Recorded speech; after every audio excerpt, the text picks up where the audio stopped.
welcome back to another interactive Read Aloud. Now remember, before we read, good readers do several things. They wonder before they read, they wonder during the reading, and they wonder after the reading. This is what really helps them comprehend and interact with the text. A few targets that I always focus on when we do interactive Read Alouds are the following. We focus on key details. Those are those bits and pieces of information that we must pay attention to, just like puzzle pieces, so that we have a better understanding of how all the bits and pieces of information fit together, so that we have a deeper understanding of the text. We also want to make sure that we're paying attention to word meaning. When we don't understand words, that sometimes prevents us from really understanding the text. So in order to get the gist of the text, we want to make sure that we understand as many words as possible, if not all of them. So we look at images, we look at maps, we use context clues in order to figure out what words mean. And ultimately, the goal is to have understanding of the central idea, the overall theme, the overall message that the author wants us to understand. So with that being said, I have a new title to read to you today. There is a clue behind me. Do you know what this story has to deal with? All right, let's see. We are reading Zen Ties by John Muth. Now, as a reader, remember what I said, as a good reader, I'm wondering several things. I wonder who they are. It looks like they're in the park. I wonder why they're in the park. I wonder why they have balloons. Are they celebrating something? Is this mom and baby? Dad and baby? I don't know, but good readers wonder. So I'm going to read to find out everything I wonder about. So sit back and enjoy.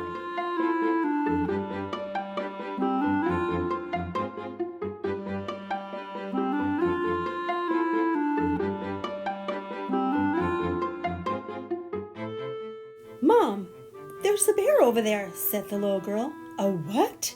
Asked her mother. A big panda bear, said the girl. What's he doing? Asked the little girl's mother. He's sitting. Maybe he's waiting for someone, said her mother. Stillwater was waiting for someone. He was waiting for the arrival of his nephew, Ku. Now, remember that good readers wonder. Now, I want you to turn and talk. What have we just figured out about Stillwater and Ku? What is their relationship? So go ahead and grab your turn and talk buddy and figure it out. Did you say that they were uncle and nephew? I agree. It literally said that, but it's important for us to turn and talk to make sure that we understand. So let's keep reading. Uncle Stillwater, summer, I have arrived. Seeing you brings smiles. Hi, Ku, said Stillwater. I brought you some welcome balloons. Ku took the balloons and bowed. An uplifting gift. Could you carry my case, generous uncle? Said Ku. It is a short walk to the house, but there's a nice park on the way. Let's stop there and have some tea, said Stillwater. Now this is a good time to turn and talk. Okay, so I want you to talk to your buddy. What can you infer about their relationship? Yeah, they are uncle and nephew, but remember, Ku said he was generous. We know that he gave him welcome balloons. So what do those key details tell you about the relationship between Stillwater and Ku? Go ahead and turn and talk. Now, did you say that they have a very special and loving relationship? I agree. And I infer that because Ku was obviously happy to see his uncle, and Stillwater was happy to see him, even had balloons for him, He goes there in the summer. So yes, I agree. They have a very loving relationship, a very caring relationship. Good job. Let's move on. Stillwater, Ku, and the balloons all sat quietly in the park. Tea was very good. My cup holds emptiness now. Where shall I put it? Asked Ku. Stillwater did not like to waste. We will use these cups every day while you are here, so we should save them. Suddenly, Stillwater burst out laughing. That tickles, he said. Hi, Stillwater, said his friends Addie, Michael, and Carl. We were just coming to see you. Hello, said Stillwater. I would like you to meet my nephew, Ku. The children introduced themselves and everyone ran off to play. Now I want to stop a minute to think out loud because I think I figured something out. Not only is Stillwater very loved by his nephew Ku, but I also noticed some details. He is very good friends with Addie, Michael, and Carl. I see that they're hugging him. I see that they're sharing balloons. So this makes me think of something. It makes me think that Stillwater is not only a very kind bear to his nephew, but maybe he's very kind to the people in his neighborhood. And I know this because of them hugging on Stillwater. Stillwater is introducing them to his nephew. They're sharing balloons. So this makes me think that Stillwater is a very generous bear and very loved by many. Addie invented a game called Jump on Stillwater.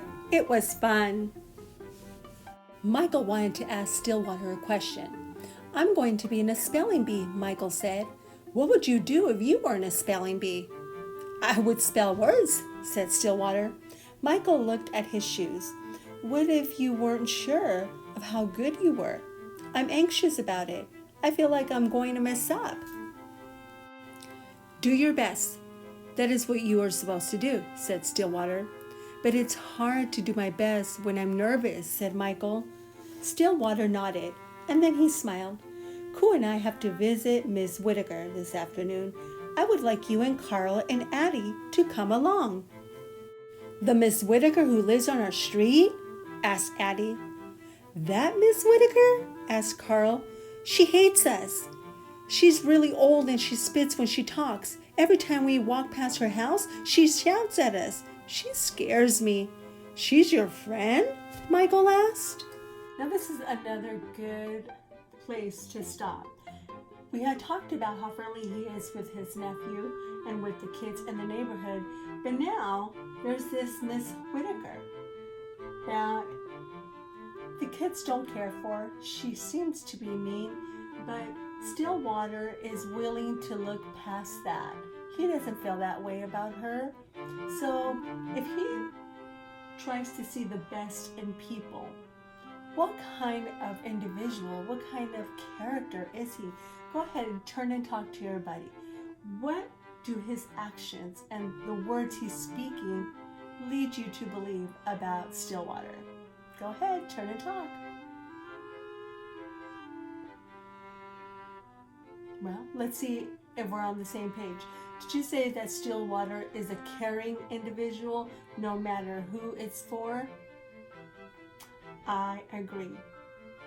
And the reason why I think that way and I made that inference is because even though the boys and girls think Miss Whitaker is not such a nice person, he doesn't feel that way. He's able to see the good in people, and no matter how they behave, he wants to take care of them. I hope we agree. Stillwater looked at them. Yes, he said, she isn't feeling well, and we must bring her something to eat. The children helped Stillwater prepare some soup. It smelled very good. Then they put it on a tray with some soft bread. As they walked quickly down the street, Stillwater said, Miss Whitaker is a good friend. You will see. Why on earth did you bring these children here? Shouted Miss Whitaker. The children backed away. Hello, Miss Whitaker, said Stillwater. You look well today. We've brought you some nice soup. Carl looked at Miss Whitaker.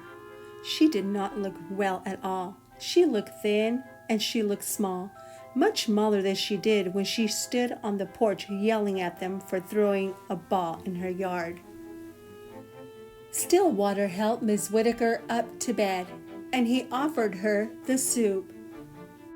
Then he asked Addie to sweep the floors, and he asked Michael to open the curtains and the blinds. Carl, hold the dustpan still, said Addie. Now, boys and girls, I'm noticing something here. I do remember these kids not being very fond of Miss Whitaker. But do you notice what they're doing? They're doing chores. They're doing what Stillwater has asked them to do, and they're being helpful. So this makes me think of something. It makes me think that down deep inside, they're forgiving. And the reason why I say that is because regardless of how they feel about Miss Whitaker or what she's done to them in the past, they're able to get past that. They're still doing their part and helping her out. They're being very neighborly, very caring. Do you agree? Good job. Carl and Ku are very good at drawing pictures, said Stillwater. I can't see pictures anymore, said Miss Whitaker crossly. Carl and Ku drew several pictures together. When it was time to leave, Stillwater put them up around Miss Whitaker's bed. He told her they would come back tomorrow. Outside, the children said goodbye. Bye, said Carl. Bye, said Addie. See you tomorrow, said Stillwater. I don't know, said Michael. I should study for my spelling bee. You should come, said Stillwater. You should come early. The next morning, Stillwater told Michael, Miss Whitaker used to teach English. She did? Said Michael. Then Stillwater said, Miss Whitaker, did you know Michael is going to be in a spelling bee? Well, said Miss Whitaker, I know something about that. Now, listen. Just like plants, words have roots, Miss Whitaker said. A plant grows from its roots, and so do words. Roots of words can teach you to spell. And with that, Michael spent the morning with Miss Whitaker studying for his spelling bee. Now, I'm noticing something, boys and girls. Do you notice somebody is changing? Or do you notice a couple of people are changing? I do. Go ahead and turn and talk to your neighbor, to your buddy. Who's changing and how are they changing? Who is changing in the story and how are those characters changing? Go ahead, turn and talk. All right, let's see if we agree. I believe Mrs. Whitaker is changing.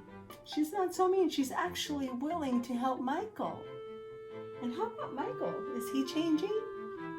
I think so too. I think he's starting to see Miss Whitaker in a totally different way. Do you agree? Good. So their relationship is definitely changing. Good job.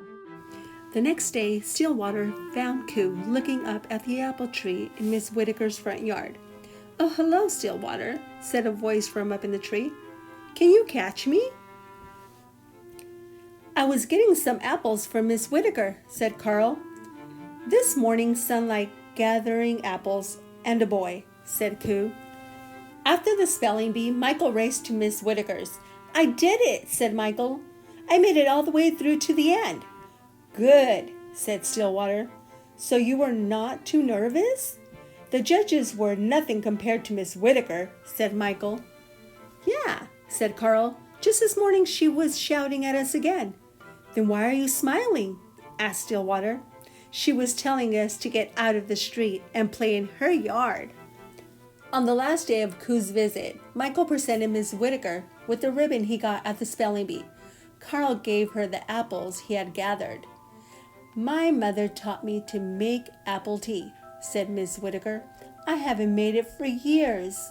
Now Addie and I have made some for you. When it was time to say goodbye, Addie, Michael, and Carl gave Ku a big hug. Summer fading, new friend faces lined the way home, said Ku. At the train station, Stillwater looked over at Ku. You may throw away your cup now, said Stillwater. Ku shook his head. Nearing my visit and summer now taste of apple tea. I will keep my cup, said Ku. And now we've reached the end of our story. So what was the theme? What do you think the central idea is? What did the author really want us to learn? I want you to stop and jot, and in your own words, write about what the author taught you through Zen ties. Personally, I want to share my thoughts. I think the author wants us to understand that before judging someone, we must get to know them. And we might discover there's a whole different loving side to people. We can't judge a book by its cover. So that's what I'm going to elaborate on as I stop and jot. So why don't you gather your ideas, gather your evidence from the text, and what do you think the central idea is? I hope you enjoyed it.